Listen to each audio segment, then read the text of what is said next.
The man who slaughtered Arhan's family was no ordinary enemy. Carlos was a swordmaster, a monster standing far above human limits, and no matter how hard Arhan trained, revenge still felt impossible. But just when all hope seemed lost, the portrait of his legendary ancestor, Liam Caravan, suddenly came to life. The founder of the Caravan family had been watching him in silence, waiting for the day Arhan's hatred became strong enough to carry the weight of revenge. And now, that day had finally come.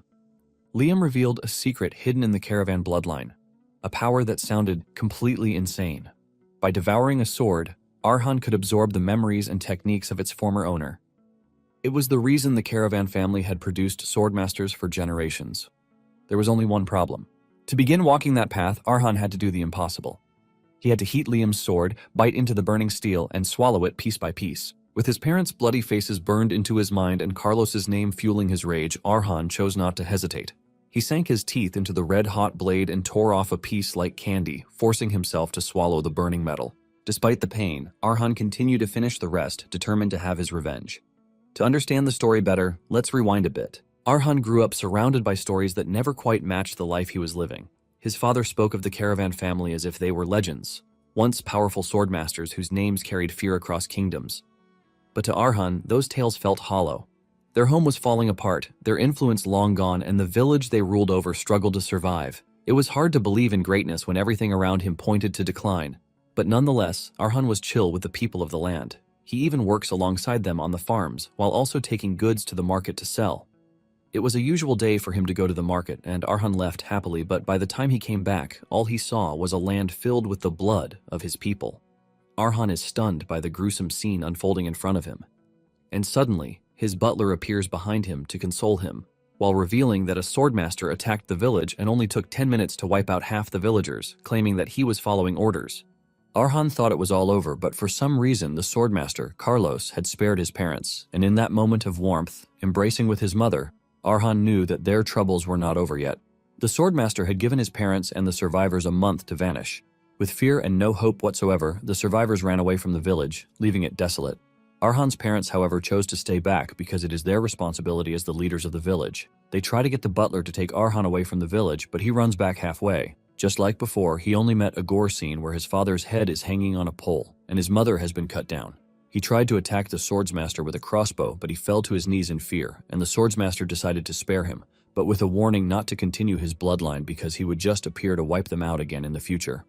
At that moment, Arhan lost everything, but swore vengeance upon his greatest nemesis, Carlos. Soon afterward, a year passed, and during this time, Arhan prepared for revenge against a swordmaster who was considered the pinnacle of strength. Arhan was left with questions because he had no idea why Carlos would kill his family or who was behind it all. Even though he has questions burning in his mind, he knows that one thing remains, and this is the fact that the lives of all those from the village who died in vain will never return. Just like he usually does, Arhan stands in front of the wall in his castle to stare at the sword and portrait that were said to belong to his ancestor, Liam Caravan. Suddenly, something strange happened as he stared at the portrait, and it began to emit a bright light with a voice emerging from it. When the light finally forms, it transforms into an old man who calls Arhan his descendant. Arhan could not believe his eyes because right in front of him was his ancestor, Liam Caravan. Arhan initially discards this because he believes that he is not seeing right, and he must have been suffering from a mental shock because of everything that has happened so far. However, it starts to become clear that the image in front of him is no hallucination. Liam speaks out, telling Arhan that he can feel the confusion in his heart because he is scared that he might have finally lost his mind. He also asks him if he is shocked that his ancestor, whom he believes is a myth, is standing right in front of him. Arhan then asks him if he is truly the founder of the family, the strongest swordsmaster in history. In addition, he wants to know why he decided to come at that moment if he is truly the great swordsmaster that they talk about. Arhan's anger and frustration take over as he screams at Liam, asking him why he chose that moment to finally appear. Liam calmly replies that he needed to be sure, revealing that revenge is an ordeal one must not even begin unless they are prepared to discard everything. Because of this, he has watched over Arhan for the past year and every single day. He realizes that, despite the fact that he possesses talent so trashy and hopeless that he himself can't deny it, he never lets go of his sword for a single day. Liam is blown away by his obsession and his will that refuses to fade away. Liam tells him that the reason he just appeared is that the hatred in Arhan's eyes has finally reached the depth that he wants. In addition, Liam confesses that his own patience has also reached the limit, and the murderous intent within him longs to tear apart the one who mercilessly killed his descendants. Liam mentions that there is one truth that cannot be denied, and this is the fact that only a swordmaster can kill a swordmaster. Liam is pretty sure that Arhan is aware of this, which is why he swung his blade to the point of insanity while swearing revenge. However, Liam lets Arhan know that no matter how much he trains, he will never catch up to Carlos. He explains that a swordmaster is a transcendent existence beyond the bounds of humanity. It is basically a realm so high that even those called geniuses cannot understand it. Even among these powerful swordmasters, Carlos still remains the top gem. Liam admits that even in his era there were only a handful with such skill, which means in the present age no one can touch him. He tells Arhan that as time passes, Carlos will grow even stronger. When Arhan hears all of these, his heart starts to tremble because he already had an idea that Carlos is way too powerful, but he never saw it in the light of being impossible to defeat him. Arhan groans in frustration because he can't believe that the man who took everything from him would become a hero, while he sits on the sidelines to watch helplessly, just like before. Just then, Liam tells him that things have changed because he is now there to help Arhan so that he might become greater than Carlos. Liam tells Arhan that he wants him to pass his judgment on the trash, Carlos, who killed his descendants like sheep. Liam lets Arhan know that there is only one way forward, and this is a path that only caravans walk. He tells Arhan that the way forward is for him to consume his sword, which is hanging on the wall. Arhan is ultimately confused when he hears this, and he stares at the man as if he were a madman. Liam then leads Arhan to the forge, where he explains to him that the caravan family carries a mixture of dwarven blood in them. Arhan places Liam's sword in the furnace while Liam continues to explain everything. He mentions that the blood composition comes from him because he is a dwarf hybrid.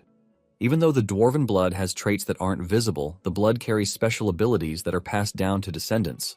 He mentions that these abilities are tied to the blades, revealing that by consuming a sword, one can absorb the memories and techniques of its wielder as one's own. This is basically the power that has allowed the caravan family to produce swordmasters every generation, thus raising such a prestigious and great family. Arhan is surprised to hear this, since he has always known that dwarves are friends with metal and fire, but he never knew that they had such a strange ability. Even though the story sounds absurd and confusing, Arhan knows that the truth can only be proven by results. Arhan then looks into Liam's eyes with great determination, telling him to show him how to consume a sword because there is no hesitation whatsoever. Liam then tells him that the method is simple, and he is expected to heat the blade until it is hot enough to slightly soften. Once this is done, he is expected to bite and swallow it. Without hesitation, Arhan goes through with this, while wondering if he has gone mad or even bewitched. However, he doesn't really care about all these because if there is even the slightest chance that he is going to succeed, he is ready to take it. Arhan ultimately claps his jaw on the hot sword, and he tears off a portion of it like candy. A burning sensation runs through his body as he swallows it, and he screams in pain as if he has been set on fire. He loses mobility as he drops the sword in his hand while grabbing his throat in pain. He falls to the ground, but he refuses to pass out while thinking about the horrible things he went through. His parents' face lying in a pool of blood serves as a motivation for him, and even Carlos was the one at the center of his hatred. With this, Arhan picks up the sword and continues chewing on it with the drive to succeed no matter what, because he has to kill Carlos. After he is done swallowing the hot metal, he passes out. But when he wakes up, he is actually surprised that he didn't die. In fact, there was no scratch whatsoever, and he would have even believed that it was a dream if not for the sword hilt that was sitting in front of him. Just then he hears Liam's voice commending him, telling him that his willpower is pretty impressive compared to his weak body. He lets him know that many of his ancestors couldn't even handle the burning pain, which is why they usually give up. Since he is seeing him in 4K now, Liam knows Arhan will definitely believe the stories his father has been telling him and not count it as a mere myth.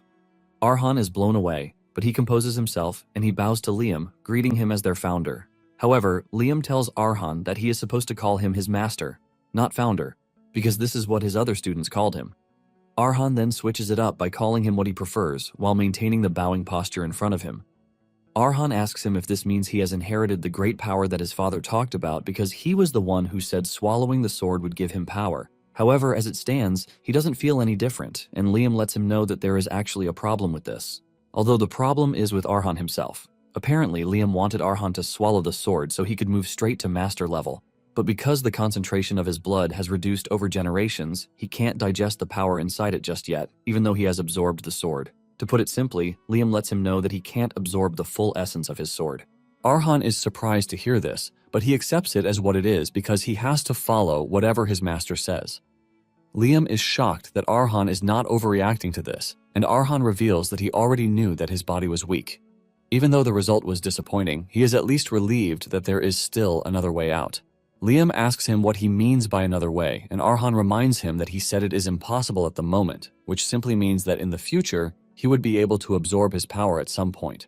Alternatively, he can still find a sword that matches his current level of strength. Liam is blown away by Arhan's impressive intuition. He lets him know that he is right because the more the sword is used and worn, the better it is. He then asks Arhan to take him to a place that has a lot of swords, so he can pick the right one. Arhan then takes him to a junk site where there are a lot of used swords. Liam admits that the place is creepy as hell, and black mages would have loved to get their hands on a place like this. Arhan explains that all the junk from the slums find their way there. From worthless scrap to broken weapons, it is basically a place to find a sword that would fit what Liam said. Liam agrees that it is a good start, revealing that in his early days, he devoured swords in bloody places just like this one. They were swords by dead soldiers, axes that are covered in dirt and blood, and spears with broken tips lying around. Liam talks about how much he consumed these swords, and he urges Arhan to get stronger if he wants to survive. Liam says the place somewhat reminds him of back then, just like battlefields where lives clashed endlessly to stay alive. He talks about the cruelty of war and how countless lives fade away without a trace. Even among these dreadful memories and sorrow, he mentions that there would still be someone who would leave a brilliant spark of light. Liam then points to the distance, telling Arhan that he has found the sword for him. The sword is more or less like a needle, but Liam lets him know that this is what he needs. 1 month after this, some thugs make their way to the village, and the best place they decide to enter is the castle. They wonder why it is empty and start making up assumptions. One says they must have used the mansion for black experiments before abandoning it. However, another disagrees, saying they would have been dead the moment they walked in if that were the case. Another mentions that there is a possibility that a fallen noble is hiding in the mansion. The mercenaries are happy that they have gotten their hands on good loot because there is no one to stop them. One of them finds the clothes belonging to Arhan's late mother, and he starts rummaging through them. This entices the group, who believe that there is a lady living there whom they can have fun with after they are done looting. They start passing the clothes around to smell, but suddenly Arhan's voice cuts through the hall, telling the group to stop whatever it is that they are doing. Arhan emerges from the dark corridor, telling the group that his mother liked everything neat and clean, which is why he is going to ask them nicely to put everything down so that they can talk instead. The thugs start making fun of Arhan, since he is a kid, and even a boy at that, since they were expecting a girl that they could mess with. Arhan then asks them if they are looking for food or a place to stay. He assures them that he doesn't mind letting them stay as neighbors, but the thugs believe that Arhan is crazy for saying things like this. The leader of the group starts walking toward Arhan, telling him that he must really be stupid for not running away when he saw them. The dude lunges at Arhan while asking if he is eager to die. This ultimately turns out to be his biggest mistake as he unleashes the fury locked inside Arhan's body. Before he can react, Arhan pushes the needle sword into his abdomen, targeting a really vital spot. The baldy coughs up blood as Arhan stares him dead in the face with anger written all over him. 1 month earlier, after Arhan picked the sword, he had asked Liam if he was sure that this was the sword he wanted him to swallow, because it looked more like a needle than a sword. Arhan says it looks like something that would break if he tries to cut something with it. Liam tells him that this is exactly how it should be because it wasn't made to cut enemies or break things. Liam tells Arhan that it was made for one thing only, and it was basically made for a life or death fight. Liam tells him that it is a sword that is made for just stabbing. Arhan is confused when he hears this, and Liam understands why he would be because he can easily argue that a spear would be better. However, he lets him know that for a weak body like his, nothing beats memories that are inside the sword. Liam lets Arhan know that the owner, Mary, stabbed over 200 enemies with a body that is even weaker than Arhan's. Liam urges Arhan to respect the sword and swallow it with gratitude because the metal might be light, but the life inside it is heavy and serious. Liam lets him know that by taking in Mary's memories, he is definitely going to gain a lot. Going through Mary's memories, she was just a 10-year-old girl whose parents died in a fire. She only managed to survive with burn marks on her face, while her parents were burnt beyond recognition. By the time she woke up, she had softly revealed that she would have preferred to die with her parents. After Mary lost everything, she started living in an orphanage.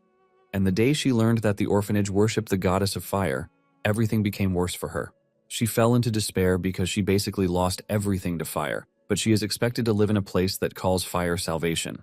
The rest of her days at the orphanage were awful, and she became progressively worse with other children always staring at her like she was some kind of weirdo because of the burn mark on her face. They say a lot of terrible things behind her back, and sometimes she hears them, which even makes her wish to die at some point. Mary was always wishing that she would die just so she could escape the horror, But everything changed on a particular day. She ran into a swordsman, Hegel, who was practicing his swordsmanship in the woods. Even though his swordsmanship was rough and clumsy, it was good enough to make her forget her pain even for a second.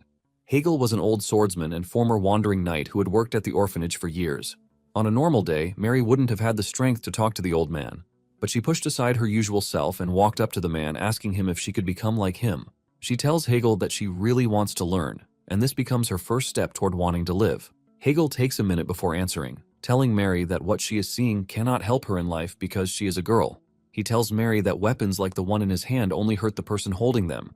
He tries to discourage her, but she refuses, telling Hegel that she can learn it so that no fire in the world can scare her again. Hegel concedes, and he takes her to a room where there are swords sitting in a jar. He asks her to pick one of the swords, and if she can swing it, he is going to teach her. Mary asks if it is compulsory for her to swing it, but Hegel doesn't understand her question until she finally points to the needle sword. She tells Hegel that she doesn't mind as long as she can fight back. She stretches the sword toward Hegel, and the way she points it at his neck tells him that there is something sinister about Mary.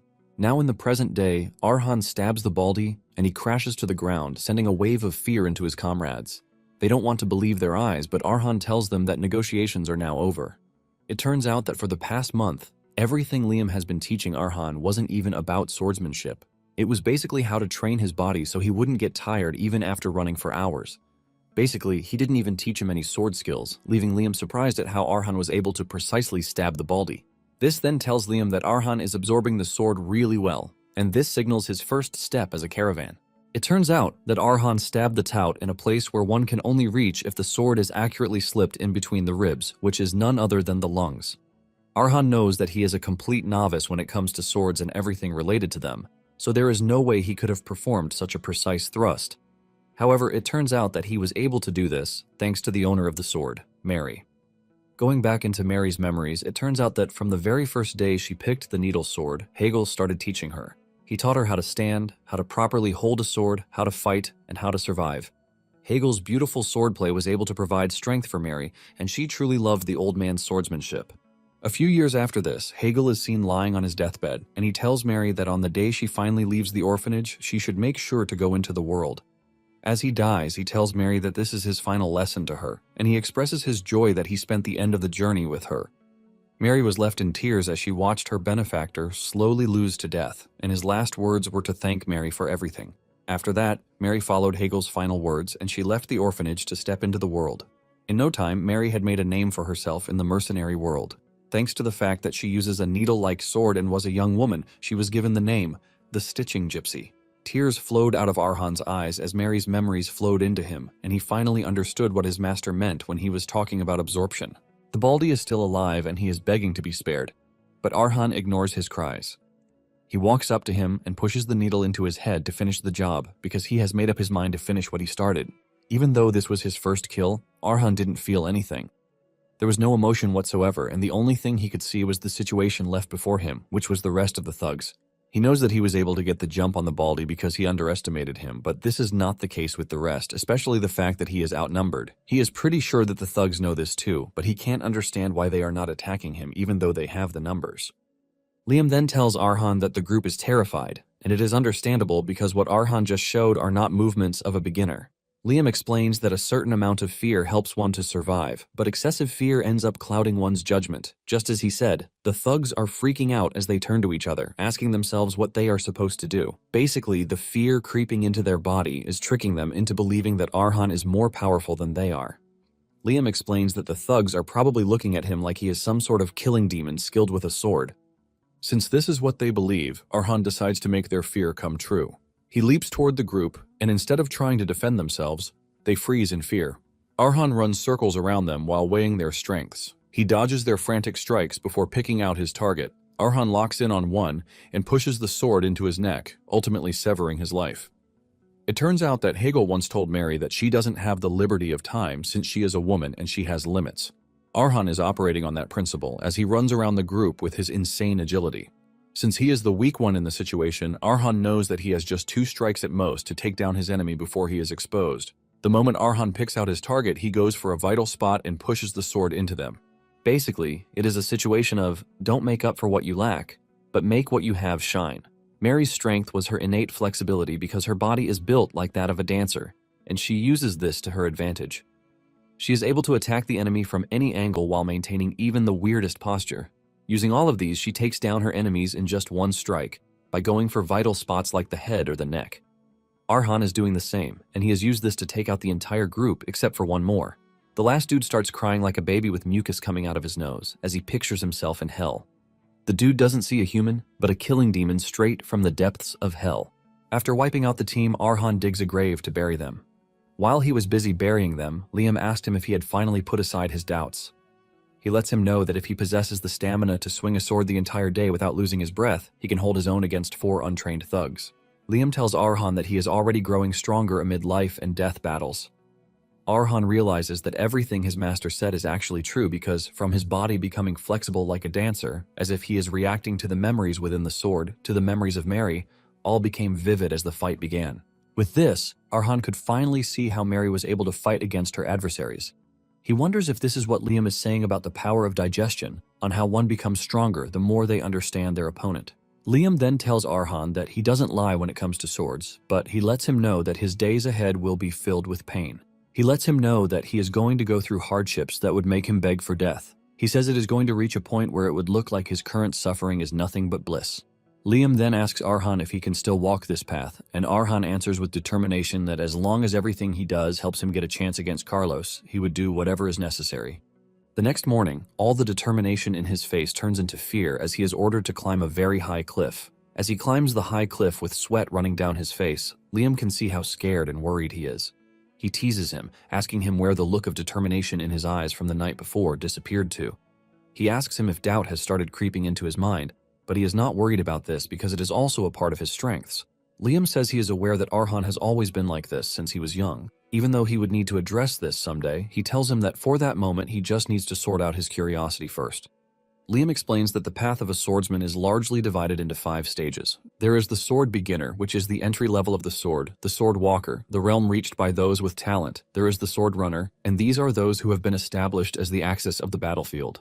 The 4th is the sword expert, and these are sets of people who can single-handedly turn the tide of war by themselves. Last but not least is none other than the swordmaster, and they reign above everything else, like they are gods. Liam then asks Arhan where he thinks he currently sits among the 5 ranks. Arhan takes a deep breath before telling Liam that he is pretty sure that he is expecting a spirited answer, but he assures him that he knows his level very well. Arhan says the prerequisite for swordsmanship is manipulating mana, and the second, which is needed to handle mana, is the formation of a mana heart.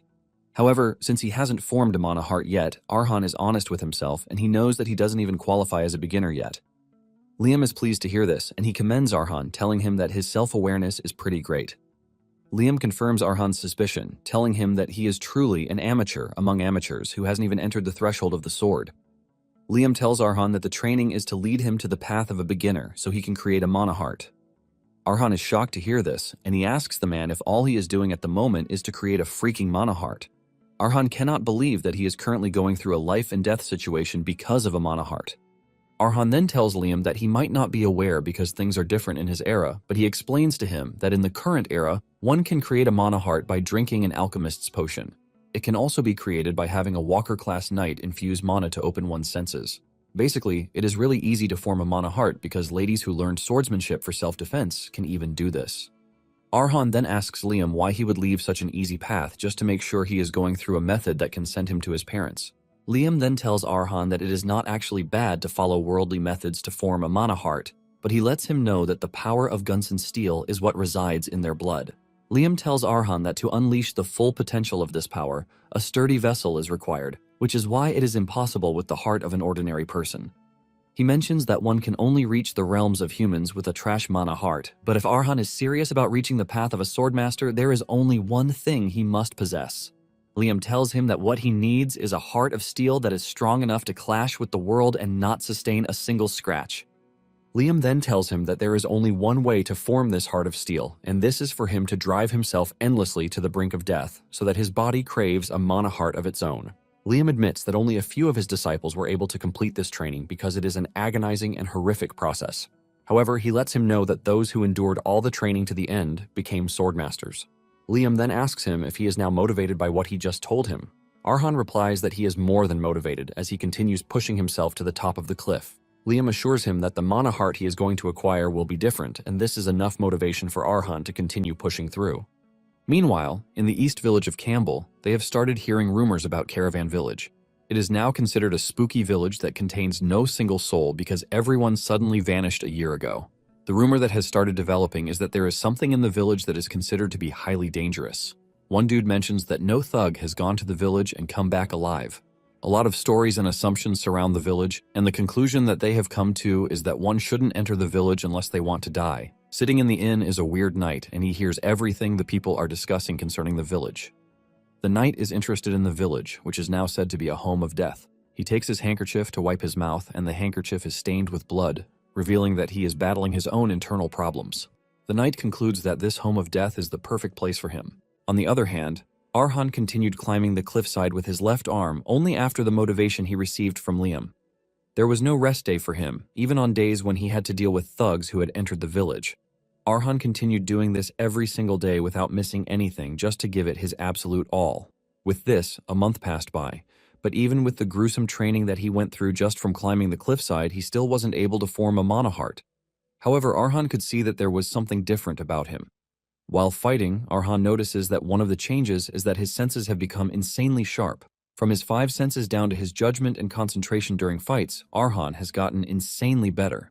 Whenever he holds the needle and he fully locks in, it is always as if it is Mary herself who is doing the fighting. Arhan would move around enemies as if they were frozen in time, and he was the only one operational at the time. Arhan easily turns the bodies of his enemies into holes that leak blood. It turns out that the reason for this crazy change is that Arhan can now feel mana. While meditating in the forest, Arhan is proud of himself because he is able to achieve all of these without forming a mana heart or reaching sword beginner just yet. Arhan knows that this is only possible thanks to the power of the needle. Arhan then asks his master what sort of power he is expected to possess once he reaches the next stage. Liam scoffs, telling Arhan that he still has a long way to go, so he shouldn't think he has gotten better. However, he lets him know that he is going to grant him the answer to his question.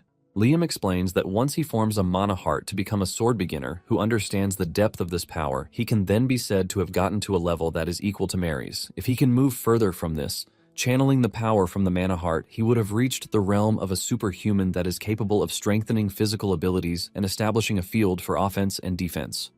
Liam reveals that this is the stage that is called a swordwalker. Even though it is the next step after beginner, he would realize that the moment he faces it, there is a vast difference between the two.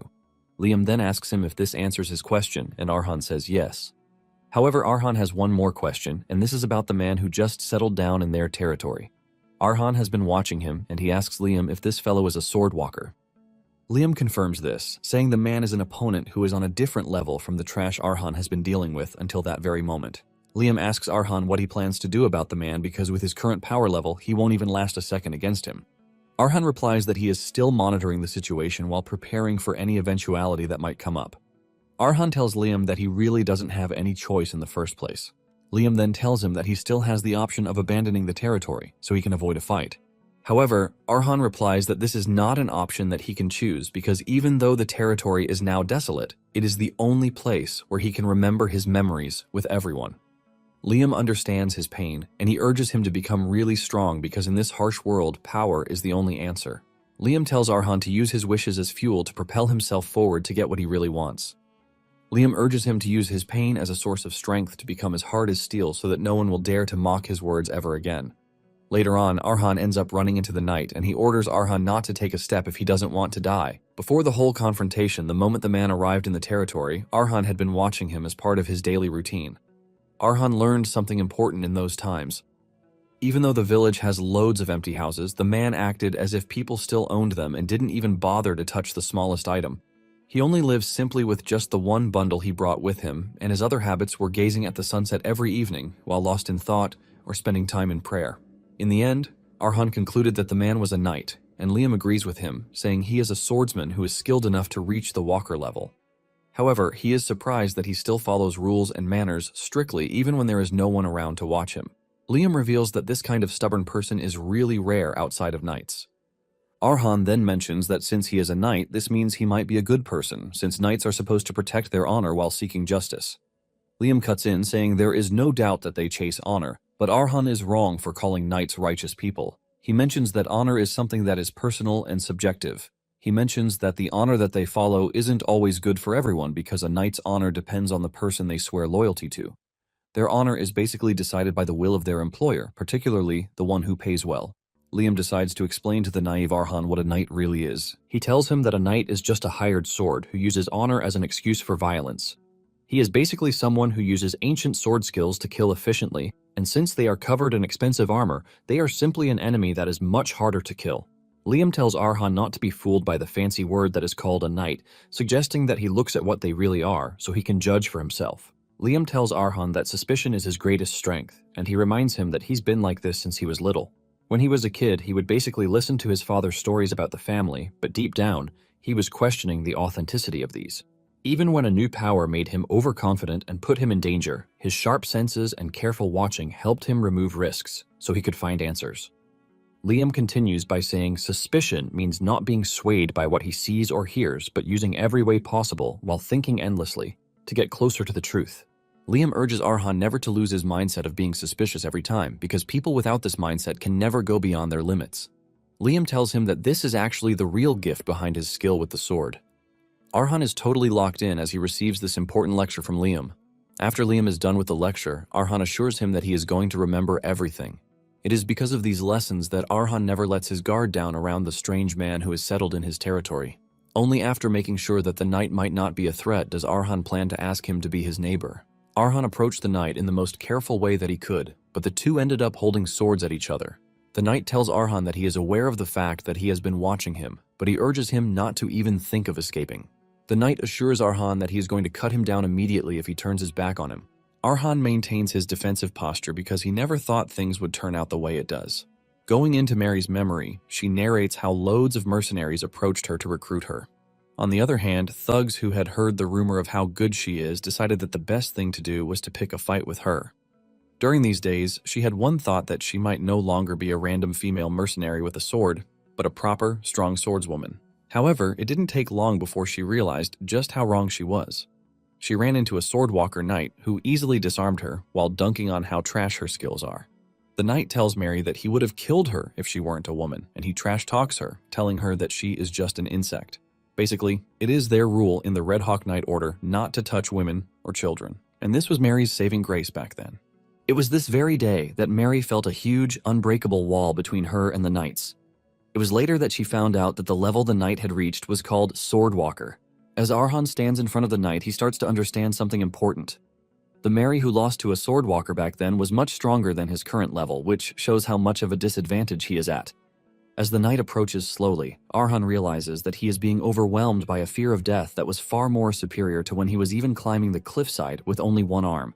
His heart starts beating fast like crazy, and with this, he sees the clear superhuman level beyond the walker stage. This is a level where mana spreads outside the body like veins, while adding willpower to attacks and defense. This is what is simply known as the Swordwalker's path. The knight then asks Arhan why he has been watching him, because from what he has noticed so far, Arhan has been the one attacking the thugs who visited the territory.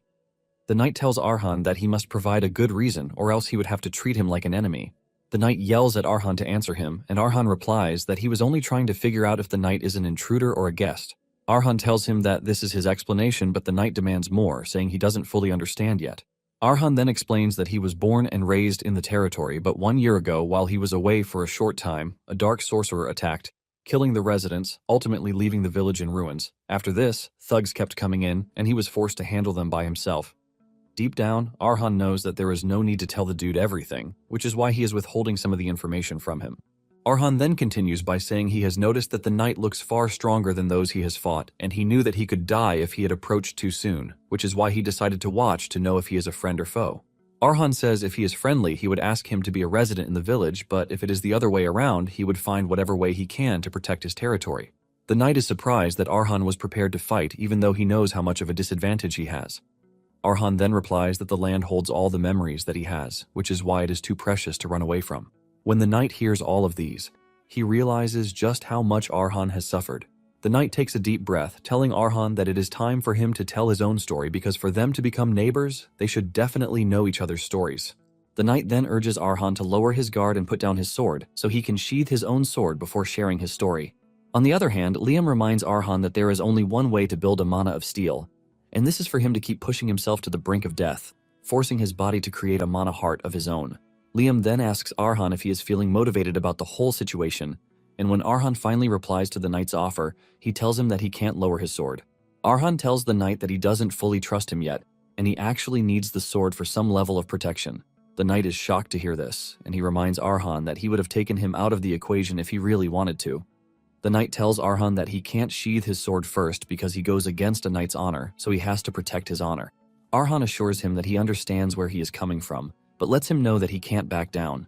Arhan swore never to bow to fear and to never give up without actually trying to fight. The knight is shocked to hear these words from Arhan, who looks so weak that he can even be mistaken for a girl. However, he can see the signs that Arhan has endured harsh training, and while his frame is small, his balance remains impeccable. Even though Arhan hasn't learned the sword properly, the knight realizes that he is using an unorthodox form of pouring all of his strength into the first strike. The knight analyzes everything and realizes that Arhan is just a boy who poses no threat to him whatsoever. Just then, the knight notices that Arhan has a cold gaze on him, and with how things have been, the knight knows that a clumsy reply won't do justice. The knight takes in a deep breath before leaping towards Arhan, aiming to disarm him by striking his wrist, so he can avoid injuring him. Just as he is about to strike Arhan, Arhan locks in completely, and the next thing the knight notices is that his sword has bounced off. The knight is left stunned when this happens because Arhan isn't even a beginner yet. Arhan leaps backward after deflecting the attack, and the knight notices something strange about him. He realizes that the surrounding mana is moving without rhythm, just like waves. It turns out that in that split second, when he was about to attack him, Arhan was able to form the diverse mana heart. Even with a mana heart, the knight knows that it is impossible for him to have deflected his sword, but he somehow did it. He wonders if it is because of the mana heart that he harbors. The knight knows that usual mana hearts tend to be soft and flexible, but the mana heart in Arhan's chest is sturdy and firm, just like steel. At this point, the knight can see that Arhan has the strike of a lifetime in him. On the other hand, Arhan knows that blocking the sword's attack wasn't his skill, but something of mere luck. Arhan could later sense that from the beginning, the knight had no intention of hurting him because he aimed for the wrist to avoid the vitals. In addition to this, the power imbued in the sword was just a bit. This is basically why it was easy for him to have predicted the trajectory to be able to stab the tip of the needle into the gap that blocked the strike.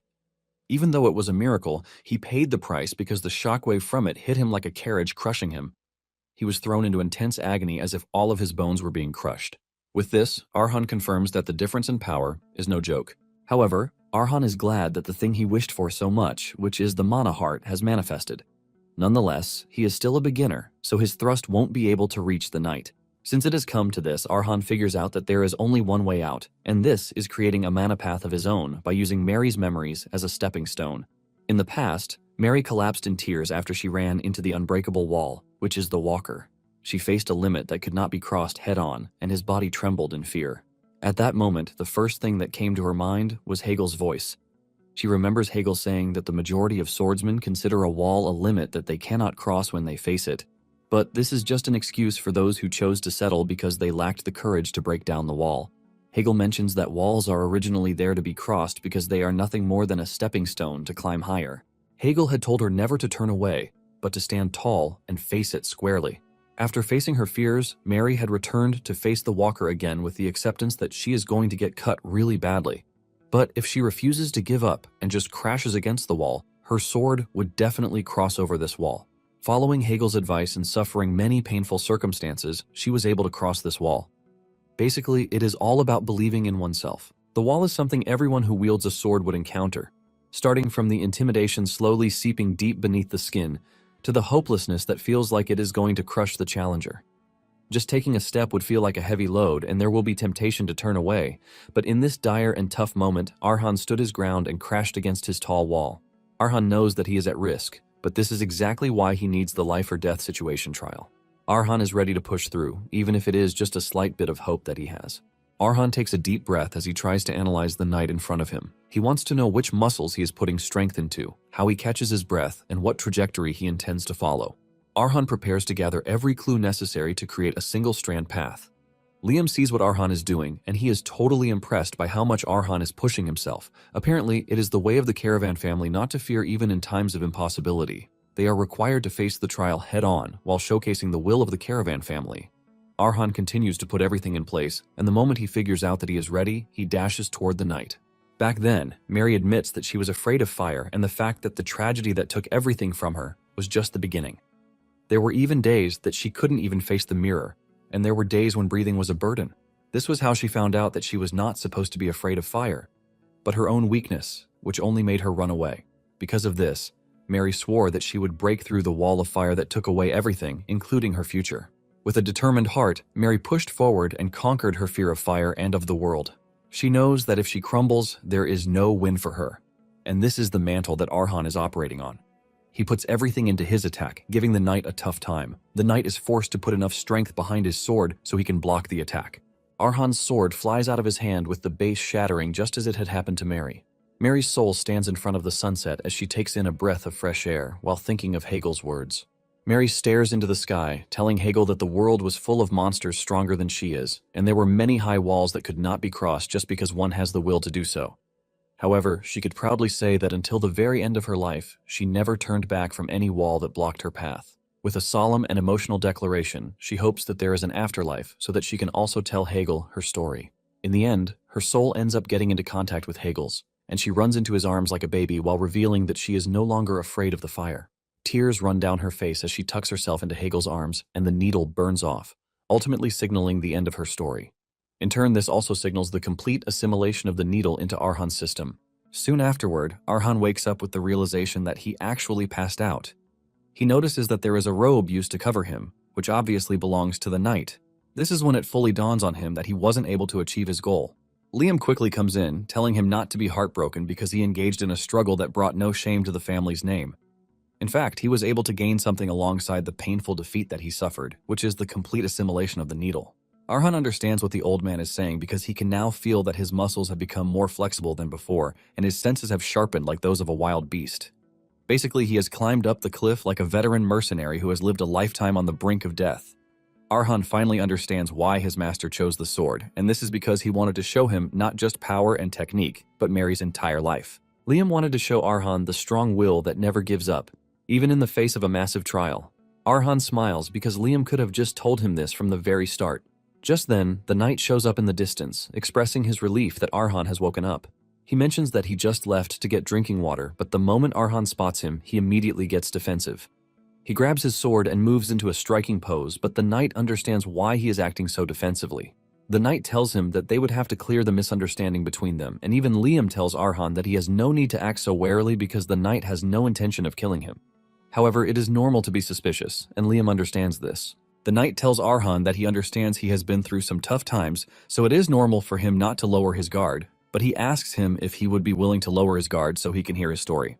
The knight starts taking off his shirt to show Arhan why he came to the territory and why he can't be a threat to Arhan.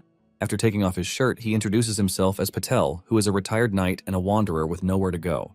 It turns out that he is suffering from a terminal disease, and death is on his door already. He mentions that high priests who have trained in medicine their whole lives have assured him that he has 1 month left at best. Basically, Patel is just a sick man waiting to die. With this secret out in the wind, Patel asks Arhan if he would finally listen to his story. The two then settle down to talk, but unlike Patel's fine swordsmanship, he was bad with words, and he struggled to articulate his words. However, his emotions were true, and what Arhan sensed about him is that he is a knight who left the order he pledged loyalty to after receiving a terminal diagnosis so he could find a place to die. Petal mentions that he left the order because he didn't want to become a burden, as his life slowly vanished from him. He mentions that he wants to spend his last moments quietly with his own time. After hearing everything he has to say, Liam tells Arhan that he doesn't sense any lies in what Petal has said, because even as he is speaking, his heart is being devoured by the disease. He reveals that the moment the disease encroaches upon his mana heart to reach his heart, he is going to finally die. Petal then asks Arhan what he thinks about him becoming his neighbor. Arhan takes a minute to answer, and he tells Patel that he is pretty sure it was difficult for him to have shared his story, and because of this, he is grateful that he did. Arhan introduces himself and reveals that he is the last descendant of the land after he lost everything. Arhan shakes hands with him to welcome him, and Petal accepts the hospitality while thanking Arhan for the honor. Since Arhan has finally gotten his mana heart, he believes that it is time to take the next step, and Liam tells him that there is one place he needs to go.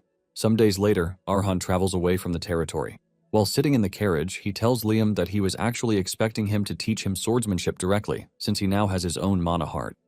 However, Liam had to drag him out to nowhere, and it is thanks to Patel that he could leave the territory because he would definitely take care of any invited guests. Arhan then asks Liam if there is any reason for him to have come all that way, and Liam tells Arhan that he seriously needs to escape his commoner mindset.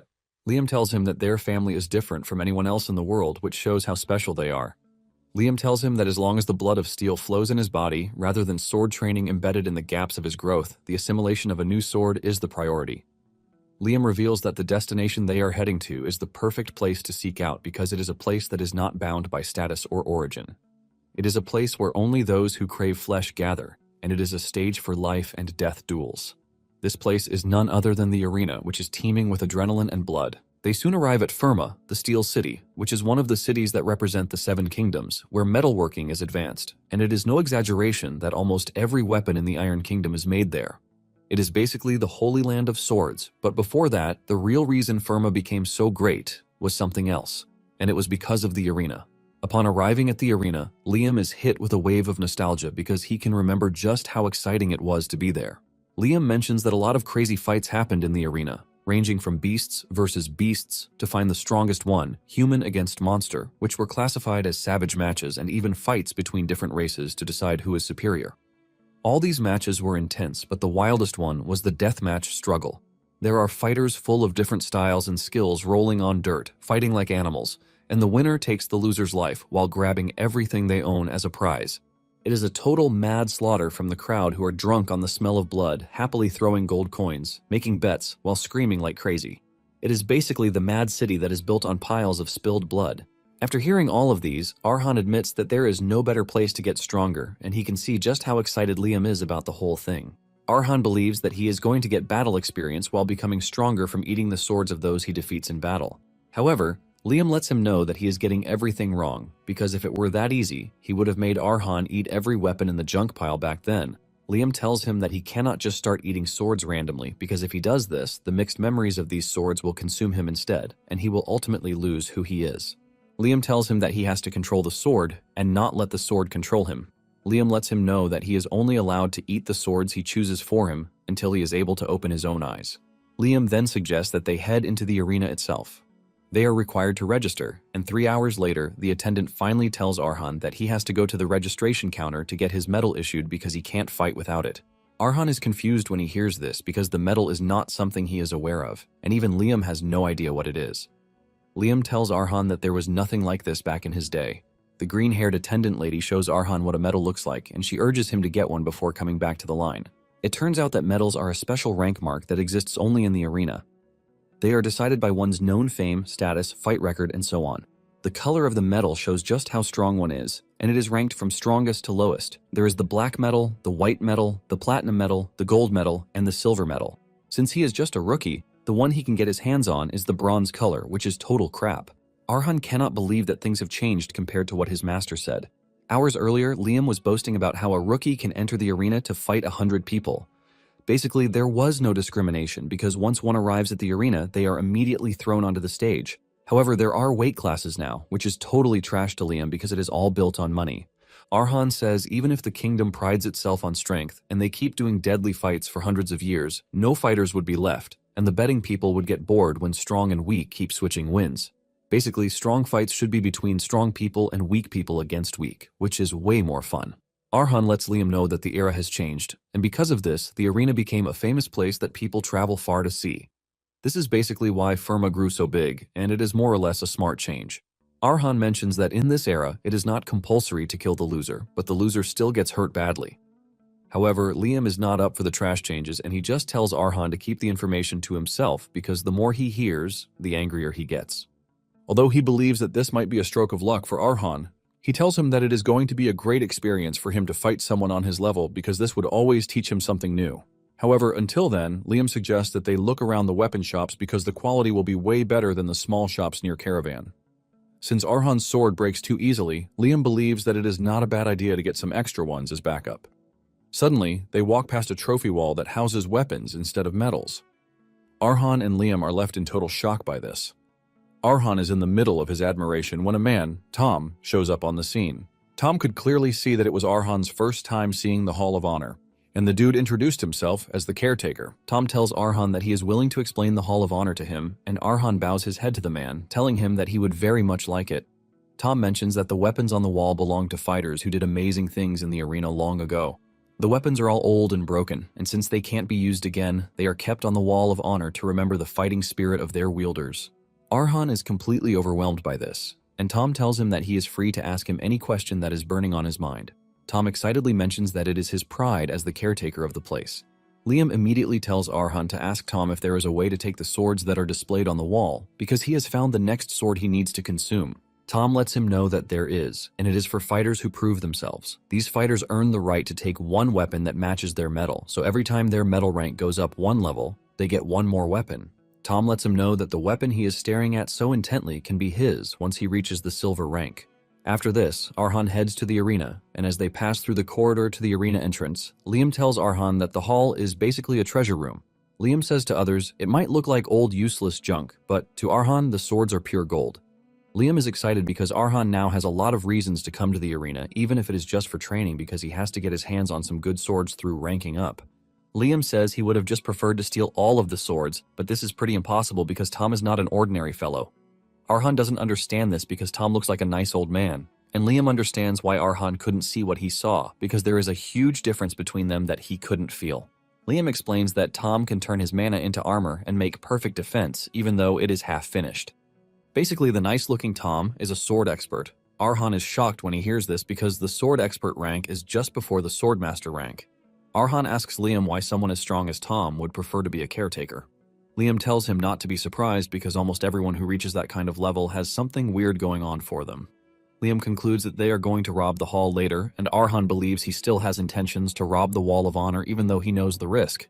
In fact, Arhan has no idea when he agreed to this. Liam then continues by saying a lot might have changed in the arena, but there are some things that never change. Things like hiding one's face so they can leave their rank, fame, and name outside just to challenge like a regular fighter are the old traditions of the arena.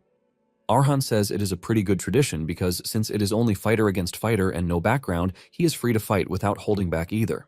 Just as he is about to enter the arena, the referee stops him, telling him that he has to provide a nickname before he can enter the arena. Arhan is confused by this, and Liam mentions that no one who enters the arena uses their real name because things like titles and status from outside would only get in the way when one stands as a fighter. The man urges Arhan to tell him the proudest name he is going to carry in his fighter life, and Arhan thinks about it for a minute before choosing the name he wants, which is Liam. The man is surprised to hear this since he has never heard of it before, and he asks Arhan if it is some sort of main character from a night story. Nonetheless, he can only hope that victory follows him for his first fight. Since bronze is the weakest in the arena, fights among bronze fighters only interest small-time gamblers. No one really cares about bronze fighters because they are nothing more than cheap entertainment, which is why the crowd doesn't cheer for the fighters but would rather throw nasty boos and insults at them. Arhan had barely stepped into the arena when those who were present started talking down on him. They call him a skinny loser who is about to lose his head. Liam is not surprised that they are shouting insults because in the Iron Kingdom there is no respect for the weak, since the strong rule everything. Liam asks Arhan if he is being affected by the insults, but he says no. Liam is relieved to hear this, and he reminds Arhan that he put his name on the battlefield, which means he is carrying all of Caravan's history and honor. Arhan assures Liam that he is aware of this, which is why he has to win no matter what. Arhan walks up to his opponent, who is a giant, scary dude with a big weapon. The referee welcomes the spectators to the match between two rookies, who are there to show them what it is to be a weakling. The referee introduces Arhan as Liam to the crowd, while mentioning that he is a complete newbie. On the other hand, his opponent, Tamir, is a fighter who has been killing all of the fighters he has faced since his debut. The referee continues by saying the fight is dedicated to the goddess, Lepre. The referee has not even finished his introductions when Tamir starts to trash-talk Arhan, telling him that he has a stupid nickname, which sounds forgettable and weak. Tamir boasts that he won't have to use his weapon on Arhan because it is just going to be a waste of time. Tamir then makes Arhan an offer, telling him to take off the dumb mask that he is wearing and also drop his sword so he can dance when he claps his hands. Tamir tells Arhan that once he does this, he might at least leave his skinny neck attached to his body. Arhan remains mute as Tamir continues running his mouth. When he finally speaks up, he tells Arhan that he heard there is an unspoken rule that the fighters don't kill each other. Tamir laughs out loud when he hears this, saying Arhan must have decided to challenge the arena because he thought he wouldn't die. Tamir screams at Arhan, telling him that no one cares about any stupid unspoken rule because where he grew up in the Zernia Mountains, the loser male always dies. This is basically why he has killed all the last 3 guys that he has fought by breaking their necks with his own hands. Tamir says Arhan might have asked why he is going this far, and Tamir maniacally reveals that it is the best kind of fun. However, Tamir tells Arhan that he looks way too weak, and even if he snaps his neck, he might not feel anything thrilling whatsoever. This is why he wants Arhan to at least shake his body to provide some sort of entertainment for him and the crowd. The referee is blown away by the amount of trash talk that has already gone down between the two, and he says the match might actually be fun to watch. Once everything is ready, the referee starts the match. Tamir stands in his position nonchalantly, waiting for Arhan to attack him first. Just then, Arhan tells him that he has an offer for him. Arhan points the needle at Tamir, telling him to take back the insults he dumped on his family. He tells Tamir that if he does this, he might just let him die easily. Tamir takes this as the greatest joke in his life, and he laughs out loud. Even the crowd makes fun of Arhan, saying he is trying to act all scary, while asking him if he read that line from some cheap novel. The crowd joins Tamir in mocking his nickname because no one in their right mind would choose Liam as their nickname. Tamir teases Arhan, telling him that he has got the mood up and he can't hold back anymore. Tamir starts drooling because of the excitement he is already picturing in his head. But suddenly, Arhan appears underneath him, pushing the needle into his hand, removing a couple of fingers while reminding him of the offer he made him. Tamir watches in shock as Arhan suggests that he apologize if he wants a quick and painless death. Arhan leaps backward to create some distance between them after cementing his stand. Tamir angrily slams his big weapon into the ground, forcing Arhan to jump further back so as not to get caught in the attack. With blood dripping from his hand thanks to the loss of his fingers, Tamir screams out in pain and anger. His voice is so loud that it catches the attention of everyone in the arena. Tamir tries to understand what just happened because moments earlier, Arhan was shaking like crazy, looking like a lame, weak child. This leaves him wondering how Arhan was able to reach him so fast. It suddenly dawns on Tamir that Arhan might have been pretending to be weak so he could lower his guard. Arhan knows what he is thinking, and he asks if he plans to call him a coward for this, while reminding him that he was the one who said the arena is not for kids to play around. Tamir groans in pain and frustration as he calls Arhan a piece of shit. He leaps toward Arhan in anger, threatening to tear him into pieces. Tamir frantically swings his sword at Arhan, but he dodges the attacks easily with his flexible body. Tamir starts getting worried because Arhan is easily dodging everything he is throwing at him by a paper's width. Fear starts creeping into his body as he wonders what sort of person he has run into. It is as if a giant serpent is overwhelming him in an enclosed space. Before Tamir knows it, Arhan goes after his lower section and pushes his sword into his leg. Tamir doesn't immediately feel the gravity of this, and he swings really hard at Arhan. However, Arhan dodges the strike just like before. Arhan leaps backward like a mantis while wearing a cold gaze. Just then, Tamir starts feeling everything all at once. His sword falls from his hand and he crashes to the ground in pain as he loses control over his leg. With the dude rolling in pain, Arhan walks up to him, telling him to take off his stupid helmet and dance to his clapping just like he told him. Arhan looks totally scary as he repeats Tamir's exact words to him. Realizing that he is about to lose his life, Tamir has no choice but to accept Arhan's offer. However, he tries to be sneaky since Arhan has moved closer to him. He tries to grab his sword with his left hand, but Arhan pushes the needle into his left hand, crushing it completely. Tamir groans in pain, and Arhan urges him to think hard about his next decision because it might be his last. Immediately, Tamir realizes that Arhan would truly kill him if he is not careful. He succumbs, and he starts to apologize to Arhan, telling him that he is sorry for insulting his name. Tamir begs Arhan, urging him to let him live, and with this, Tamir concedes defeat. The initial boring arena immediately goes wild as everyone starts to celebrate the entertaining match that they just witnessed. Everyone in the arena agrees on one thing, and this is the fact that Arhan is quite strong because he is the best bronze fighter they have seen in recent times. Those who bet on Arhan are the happiest because they now have a fortune. They start praising Arhan as they add a prefix to his name, calling him Little Gladiator Liam. The whole arena goes up in excitement as the people hail Arhan. It turns out that Tom also watched the match, and he is glad that his suspicions about Arhan not being a normal person are right. Tom smiles because it is as if he has just made friends with a real promising fighter who could pull a loud roar on his first fight. At the same time, Tom is worried because too much attention in the arena can sometimes be poisonous. It turns out that there are some influential people who watched Arhan's match, and they are already plotting their move. Some days later, the green-haired attendant shows up, telling Arhan something shocking. She tells him that the arena likes him, and because of this, they are willing to offer him something very rare, which is the Silver Promotion Challenge. The lady then asks Liam if he is up for the challenge. It turns out that 2 days after his debut fight with Tamir, 3 matches happened during that space of time, and Arhan had won everything in a completely calm and efficient way. Arhan figures out that this offer is because they like how he fought in those matches. However, he doesn't think that they are giving him this offer because of pure kindness, and he is convinced that there is something else behind it all. The attendant tells him that the rules are simple, and it is just for him to fight a player that they choose. The best part of it all is that he doesn't have to try hard because he is expected to last just 3 minutes in the arena. Apparently, if he lasts 3 minutes after the fight starts, he automatically wins. The attendant tells him that this is a very rare offer that doesn't come that often. In addition, it is common knowledge that once he becomes silver rank, he is going to be able to fight stronger opponents than before. In addition to this, he is going to get a much higher pay from the fight, just for surviving a 3-minute battle. The attendant looks really sly as he asks Arhan what he plans to do with the offer, while reminding him that it is not an offer that comes every single day. Liam then tells Arhan that there is an old tradition in the arena that is called rookie crushing, which exists to crush smart, efficient rookies like him. It is a special arena event made just for the twisted pleasure of annoying spectators, who get off watching their prey's blades snap and their bodies wrecked. They basically use the promotion as a bait to lure in their prey, then throw them against someone way too strong for them just to humiliate them publicly. Liam tells Arhan that if he doesn't want to embarrass himself, it would be better if he refuses the offer, because a normal promotion chance will still come in the future. Liam asks Arhan what his answer is, and Arhan tells Liam that he should have known the most obvious answer, which is the fact that he is going to accept the challenge no matter who the opponent is. 2 days after he accepted the challenge, the arena sent him a letter revealing his opponent, who is nicknamed Black Bride. The Black Bride graduated from a top academy and they have never lost once in silver rank. Black Bride is basically a real powerhouse among swordwalkers, and since the academy doesn't produce trash talents, the academy certificate alone gives one the opportunity to become a knight, which is the ultimate elite badge. To put it simply, Black Bride is ahead of Arhan in every aspect.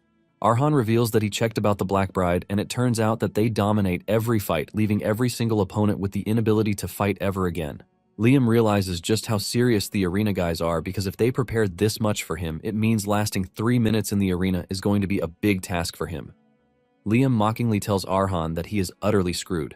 Arhan asks Liam if it is that serious because he believes that Black Bride can't be that stronger than Patel. Even though Patel is sick and weak at the moment, he used to be one of the strongest swordwalkers. However, Liam lets him know that the situation back then and his current situation are absolutely different. He lets Arhan know that Patel held back during their match out of respect for him, but it is pretty obvious that he won't get that kind of luxury from the Black Bride. Just from hearing this, Arhan can imagine his head flying off his neck, and he thanks Liam for making things worse. However, he knows that Liam never lies about anything related to the sword. At the same time, Arhan thinks he has a chance because he has his mana heart and Mary's memories. Since it is just 3 minutes to survive, Arhan thinks he can get it done. Suddenly, a person wearing a hoodie cuts him off and calls him by his arena name. This strange fella takes off their cape to reveal that they are a lady. Arhan can sense the overwhelming aura from the lady and fear grips him right where he is. He takes a closer look at the lady and her sword, and this is when he immediately figures out that the Black Bride is a lady. Arhan remains mute as Black Bride walks toward him, and he tries to deny the fact that he is Liam. Black Bride sighs before telling him that he is making things unbearably annoying. She grabs her weapon, ready to unsheath her sword. Arhan also grabs the needle as he prepares for a counterattack, but before he even knows what is going on, Black Bride has gotten to him. She holds her sword to his neck before he can even react to anything, to show him that she can kill him at that instant. Black Bride then tells Arhan to stop wasting her time because she knows that he is the one they call Liam, thanks to the obvious things all around him. However, Black Bride tells Arhan that he has no reason to fear because he only came to make him an offer. Arhan asks her what offer she is talking about, and she tells him that she would like him to quit the match because going ahead with it would be stupid of him. Black Bride tells Arhan that she can see that he has a bright future, and she would love to preserve that. Arhan asks her what will happen if he insists that he wants to fight, and Black Bride tells him with all coldness that he would have to pay for it. Later that night, a troubled Arhan heads to the Wall of Honor to meet with Tom. Tom is surprised to see him that late in the night, and he asks him why he is there. Arhan apologizes for coming so late because he knows that it is rude to show up without warning, but he has a shameless request. With a serious and determined face, Arhan asks Tom if there is any way he can borrow a sword from the Wall of Honor. After Black Bride's visit, Liam watches her leave with clear admiration, noting that her talent is completely wasted in this era. He explains that most swordwalkers hit a wall and crumble, but Black Bride is different since nothing is blocking her growth. With just a slight push, she could ascend to the next realm, making her a once-in-a-generation genius. Hearing this level of praise from Liam, who rarely compliments anyone, Arhan is left stunned. Recalling how Black Bride nearly took his head earlier, he realizes the gap between them isn't just large, but it's straight up hopeless. But still, backing down isn't in his vocabulary, so he makes up his mind to face her. Since Arhan refuses to forfeit, Liam wastes no time and urges him to find the second sword. That night, Arhan meets Tom at the Hall of Honor and asks to borrow a sword. Tom hesitates before asking if it's related to his duel against the Black Bride. Arhan is stunned that Tom has already heard about it, and Tom lets him know that the news about the fight has already spread like wildfire because it's a fight between two most promising gladiators. However, Tom can clearly see what's going on behind the scenes. The arena isn't promoting Arhan, but they're clearly setting him up. Tom tries to talk some sense into him, explaining that Black Bride isn't someone he should be fighting yet. This is because she's a genius from the Eastern Continent, a top graduate from one of the Iron Kingdom's 3 great academies, and an undefeated force in the arena.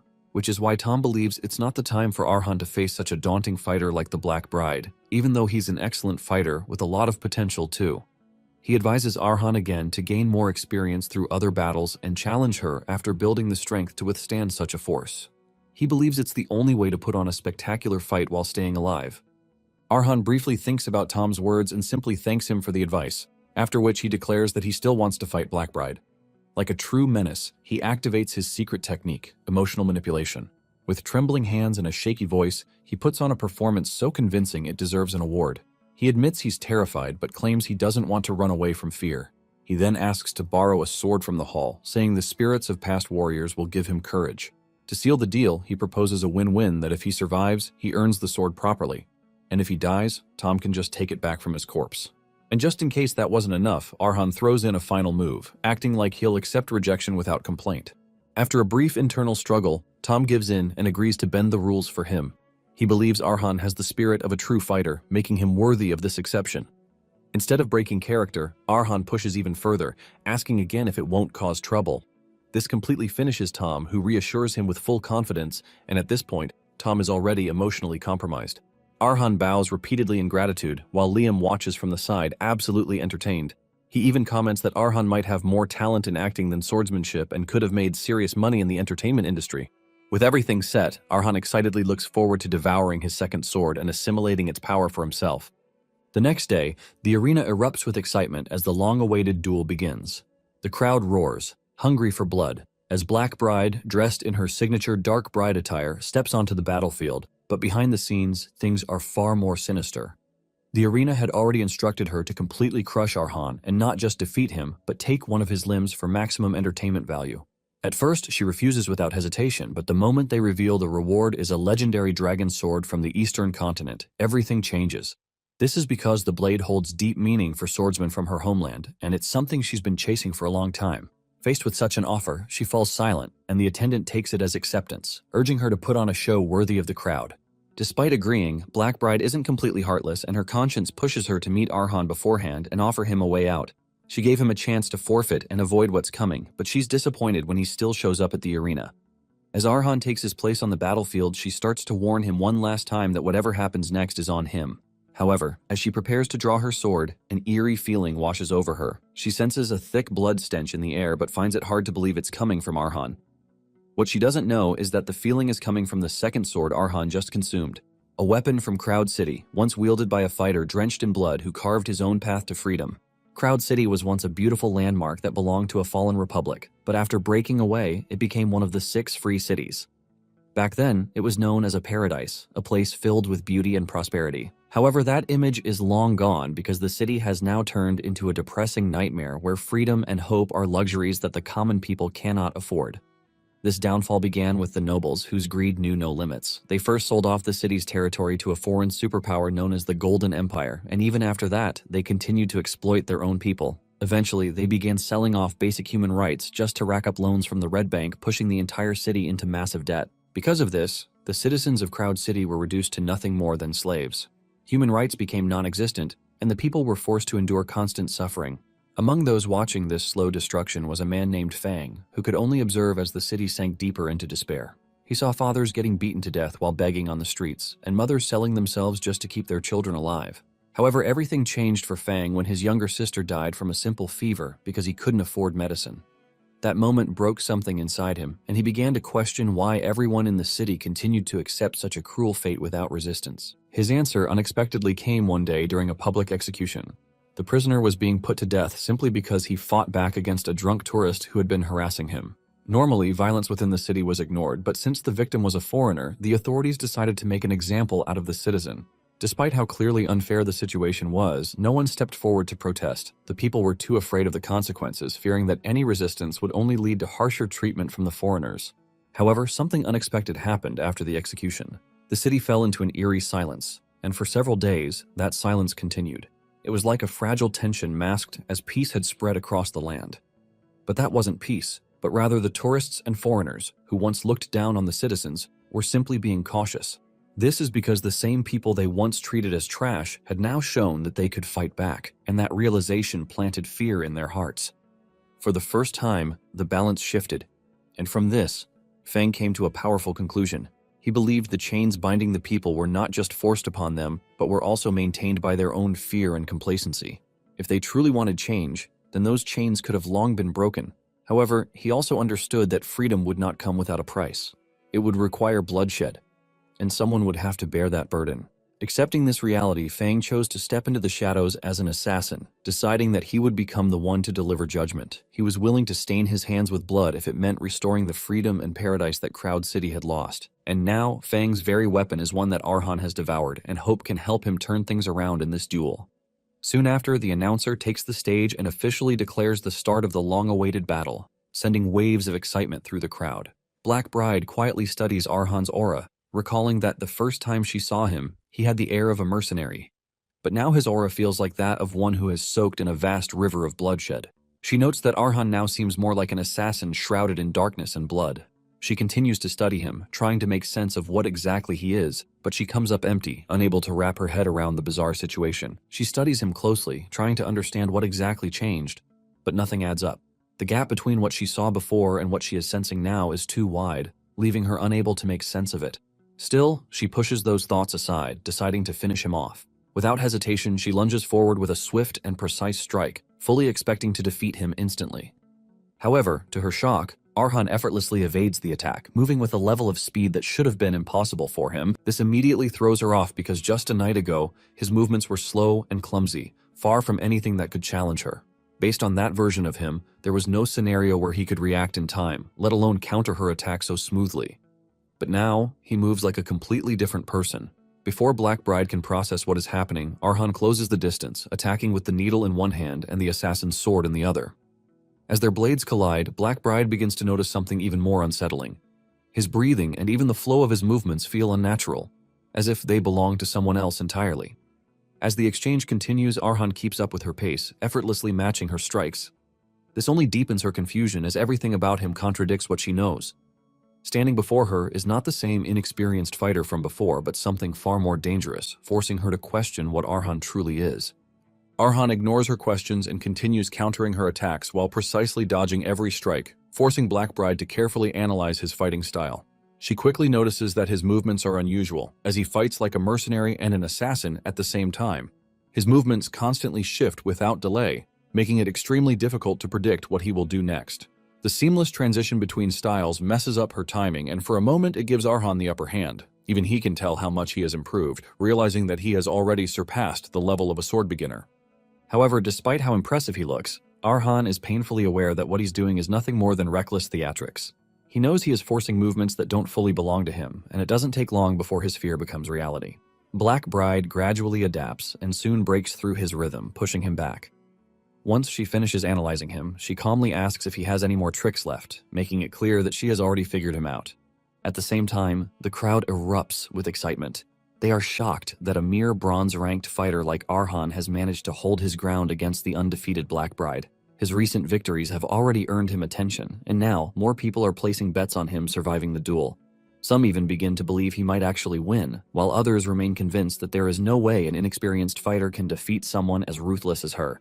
Still, the cheers grow louder, with some spectators rooting for him, while others simply hope he at least dies in a more impressive way instead of like a gutter rat.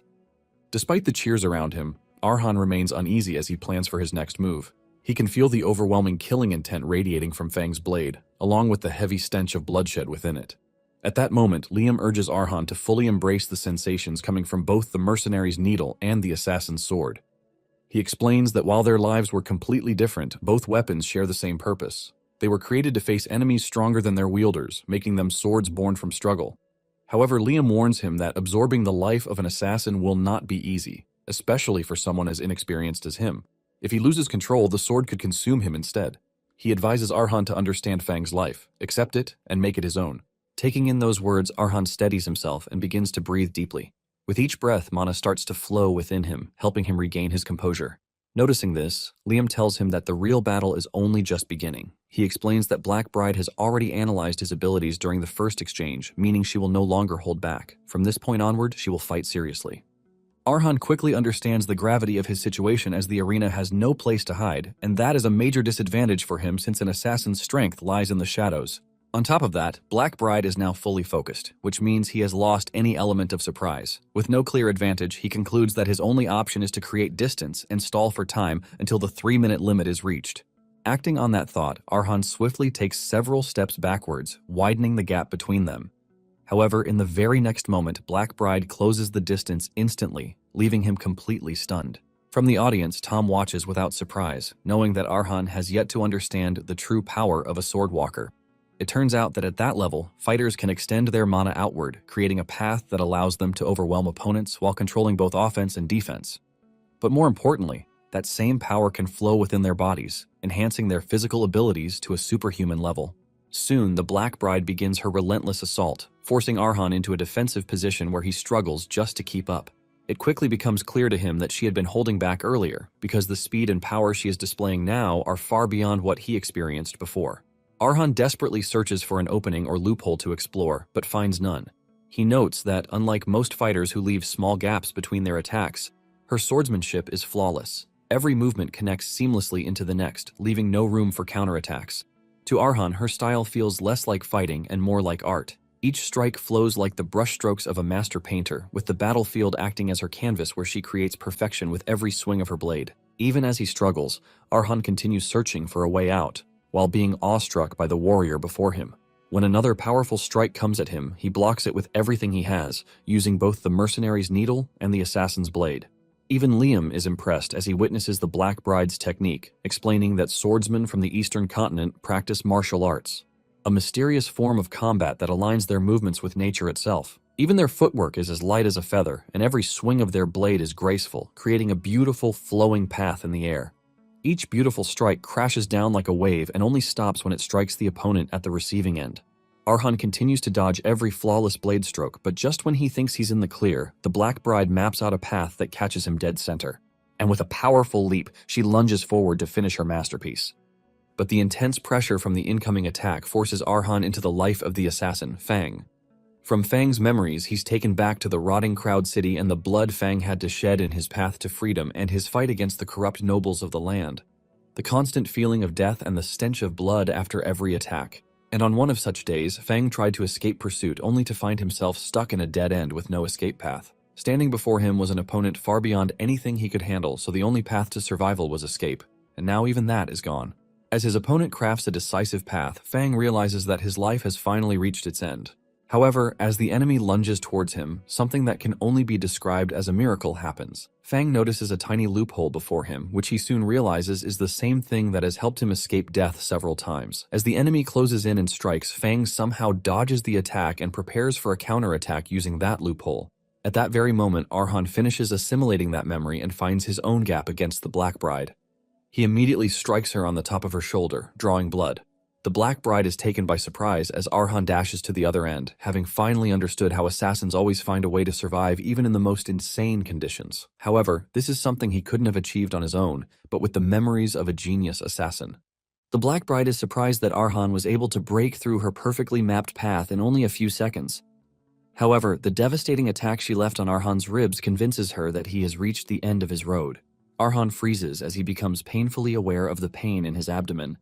He notes that the Black Bride is an overwhelming opponent compared to Fang's opponent, who was also a skilled swordwalker. She not only avoided a fatal wound from Arhan, but also managed to deal damage to him in only a split second. Because of that attack, Arhan's ribs feel like they might snap with even the slightest movement, which is why he remains frozen in place. In his injured state, Arhan fears he might not be able to use the mercenary or assassin's arts, and creating a distance to buy time is even more impossible. After analyzing his options, he concludes that the best course of action would be to forfeit the duel. He briefly considers taking this route even though it might be humiliating. At least with his life intact, he believes he can rank up properly later. However, that stubbornness in the blood of the caravans washes over him, making Arhan more determined to keep going. Watching his young descendant renew his resolve to fight despite the odds against him, Liam smiles proudly. Even the announcer is stunned that a mere bronze fighter managed to inflict injury on the undefeated warrior queen. He begins to wonder if Arhan plans to keep fighting in his injured state. Seeing him prepare for another round, the announcer realizes Arhan has the makings to become a star with such relentless determination. So he pumps up the crowd and announces that Arhan has about 10 more seconds to victory. As Arhan and the Black Bride clash in their final face-off, Liam watches his young descendant, whom he believes doesn't have the makings of a genius. For Liam, a genius refers to those who find a way in the midst of impossible conditions. They always forge their own paths when faced with trials that seem impossible to everyone else and emerge successful. And geniuses are those whose achievements last through history.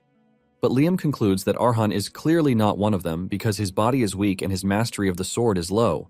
While normal fighters can swiftly learn 10 steps, Arhan can only manage fewer than 3 in the same time, which is the limit his body can take. Meanwhile, Arhan stands firm despite being cut in multiple places by the Black Bride. This makes Liam believe that Arhan might just be among the few who are considered greater than geniuses because they never give up. These select few are called legends, and their raw determination sometimes causes a massive ripple, making them heroes. Liam believes that Arhan's relentlessness, even when faced with the loss of everything he holds dear, is what makes him different. Because in that darkness, he never let go of his sword until the last moment. Liam points out that this is what gives Arhan the qualities of becoming a hero. However, the next moment, the Black Bride does something that takes Arhan by surprise. She uses his exact same mercenary dancer-like movement to attack him and even makes sure he's aware of it. Unfortunately, before Arhan can figure out what's going on, her sword plunges into his shoulder, fatally wounding him. This makes Liam conclude that Arhan's hero drive was a bit lacking, but he encourages him not to be disappointed. Just as Arhan collapses in the Black Bride's arms with her blade stuck in his shoulder, the host announces that the set time has elapsed, declaring Arhan the winner. The crowd erupts in a massive cheer as soon as the host announces that Arhan has been promoted to the silver rank and will be given the silver medal. Meanwhile, the Black Bride lets go of Arhan, and he collapses to the ground while she quietly watches him. Even though she spared his life, the Black Bride notes that she did quite a number on him because once she holds the sword, she can't hold back. Though some might call it talent and others madness, she believes it is basically violence.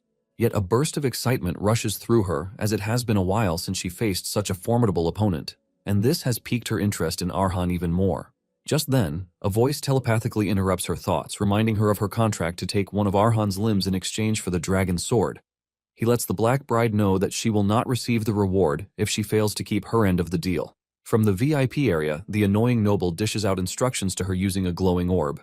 He gives her one last chance to take Arhan's arm as her trophy purely for entertainment purposes in exchange for the Drago sword. As the annoying voice continues to push her, the Black Bride hesitates. But after a while, she curses him out and breaks the telepathic link before sheathing her sword.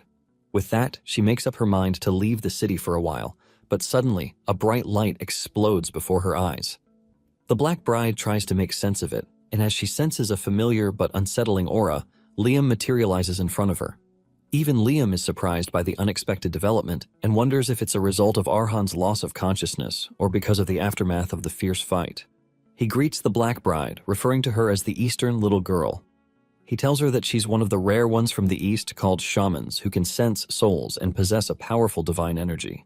Liam is amazed that the Black Bride has such a sharp sense alongside her superior martial talent.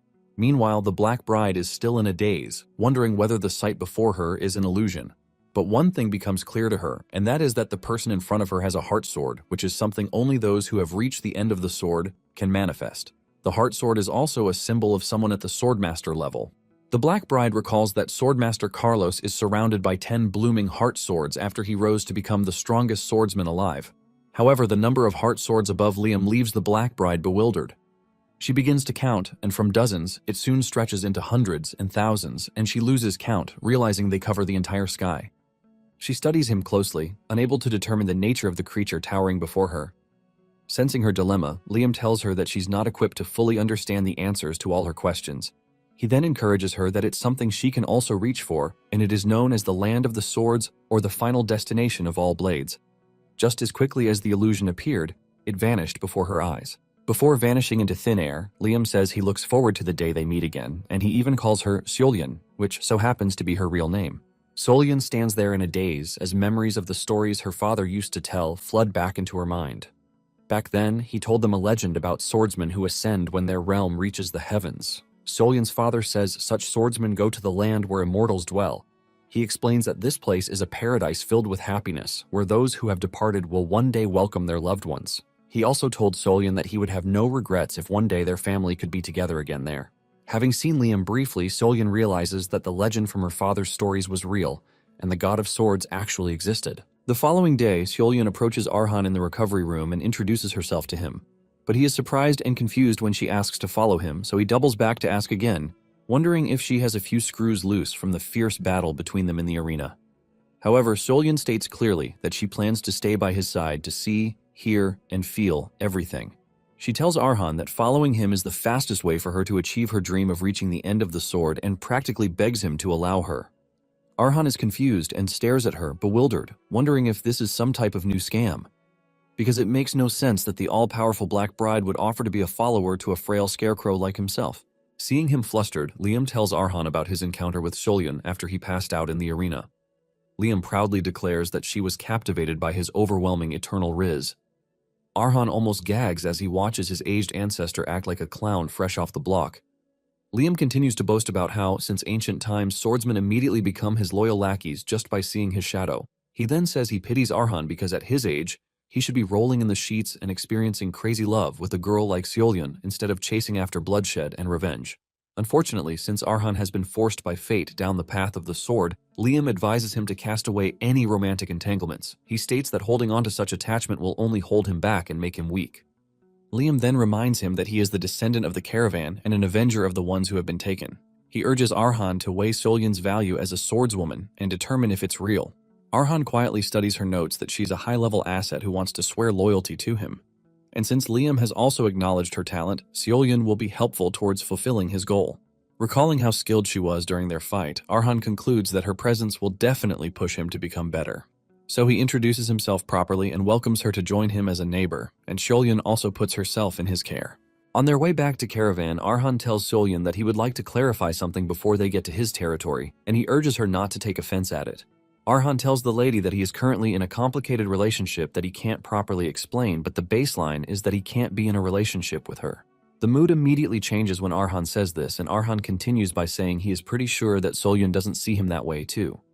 Nonetheless, Arhan reminds her that they are of opposite genders, so things can change unexpectedly. Just in case this happens, Arhan wants Seolyeon to understand his stand. Seolyeon then replies, telling him that she understands why he is worried, but assures him that there is no need to. Seolyeon completely ruins Arhan's ego as she tells him that he is not her type, so there is no freaking way anything will happen between them. Liam almost dies of laughter when he hears this, but Seolyeon doesn't even stop there. She tells Arhan she prefers men who are taller than her with a bulky body and sharp, intense features. She totally crushes Arhan by revealing that she wants nothing to do with skinny and frail guys. In addition, she says Arhan looks way too gentle, and he appears as the type who would apologize even if someone else started the fight.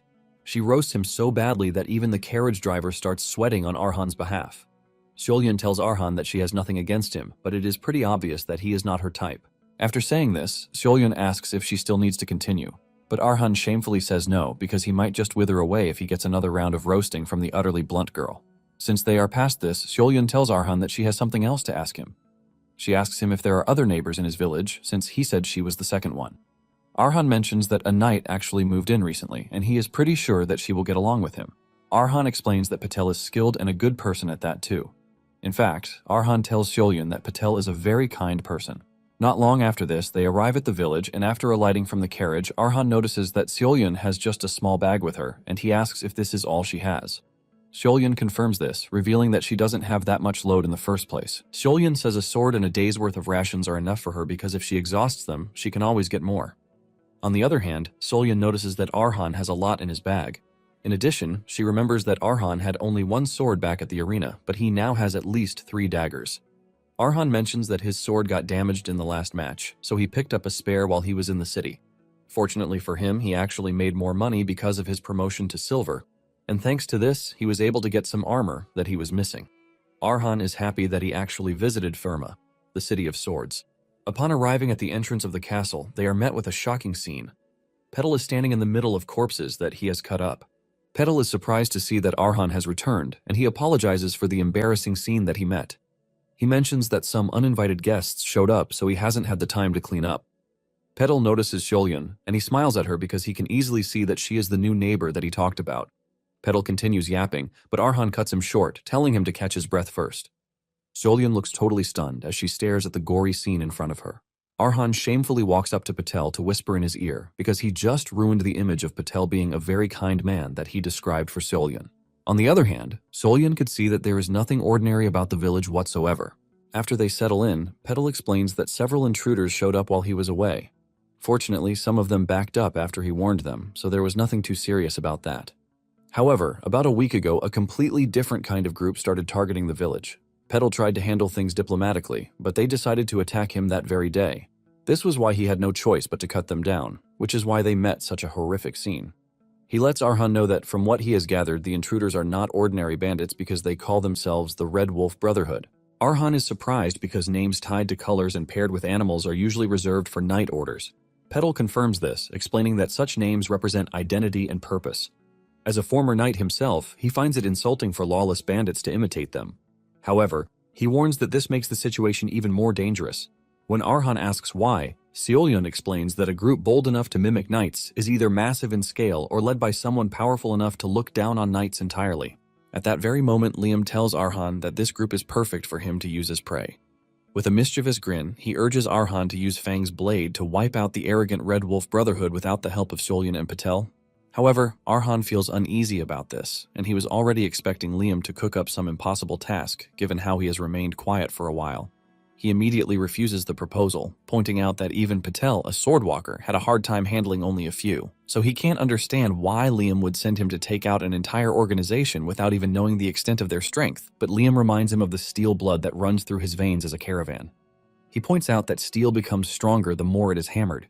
He adds that this is the perfect opportunity to truly master Fang's blade, and if Arhan can overcome this on his own, Liam believes he'll finally forge his own path instead of just copying the lives behind the swords he devours. That single statement hooks him instantly, and without hesitation, Arhan turns to Patel and asks for the location of the bandits' hideout.